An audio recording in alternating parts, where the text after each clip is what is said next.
La Bible, pour moi, c'est un livre. Une grande histoire. Ça peut être un très joli poème. La Bible, pour moi, bien sûr, c'est un monument de l'humanité. C'est avant tout un livre qui me parle du sens de la vie. Il m'appelle à sortir de mon petit contexte du XXe et XXIe siècle. L'exposition Patrimoine de l'humanité est très adaptée pour les scolaires dans la mesure où elle permet une large ouverture pour les jeunes. En faisant en sorte qu'elle présente la Bible d'une manière non confessionnelle et d'une manière qui réponde à des faits et non pas à une position de foi. Même si on n'est pas croyant, on peut toujours, ça peut toujours plaire. On peut prendre certaines choses qui pourraient nous permettre d'évoluer, de faire évoluer la société. Vos supports, c'est téléphone, radio et Internet. 2000. Mais par contre, moi, je sais pas. Cette exposition est très interactive dans la mesure où elle va répondre à des questionnaires que les professeurs ont construits et qui derrière donnera lieu à du travail avec les jeunes. Elle est interactive aussi au niveau de la vidéo, puisqu'il y a tout un support où on peut aller se promener tant dans des œuvres d'art picturales que sculpture, voire cinéma aussi.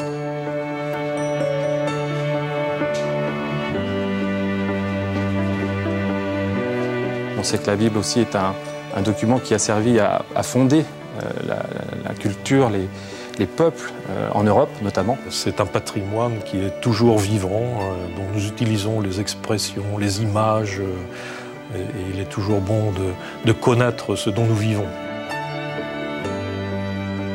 J'ai appris qui c'est qui avait imprimé la Bible, par exemple. Donc, ils nous ont proposé de découvrir des parfums de la Bible. Donc là, vous avez plusieurs parfums.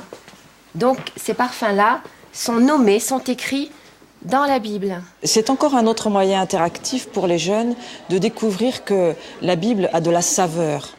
Ça, je trouve ça chouette. Ceux qui seront allés vers cette présentation du stand des parfums de la Bible vont emporter une mémoire olfactive. Ça sentait bon. Et c'est d'autant plus drôle qu'ici sont venus des jeunes de l'école hôtelière Sainte-Anne et que ces jeunes ont l'habitude de sentir, de goûter à tous ces parfums. Et donc là, c'est leur faire découvrir qu'on peut sortir la Bible d'un contexte purement littéraire et leur donner à vivre et à sentir et à découvrir et à goûter la Bible autrement. Je suis pas croyante, donc je connais pas trop la Bible, mais c'est vrai que je pense qu'il doit y avoir des passages qui doivent correspondre à certaines senteurs. Depuis l'expo, moi j'ai beaucoup aimé sentir la myrrhe que je ne connaissais pas.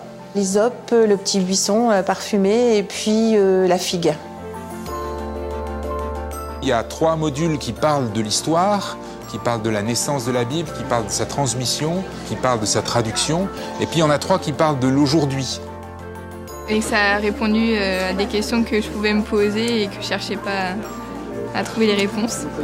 J'espère qu'il y aura beaucoup de jeunes gens, de jeunes filles qui seront interpellés et qui peut-être auront envie d'aller chercher un jour où ils trouveront une phrase de la culture, et bien de se dire tiens mais j'avais pas vu ça, c'est pas un truc qui est dans la Bible, et puis peut-être que quelque chose peut commencer.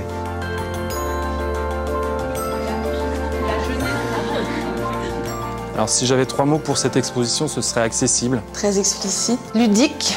Moi je dirais coloré, oui, fun. J'ai appris des nouveaux trucs et voilà.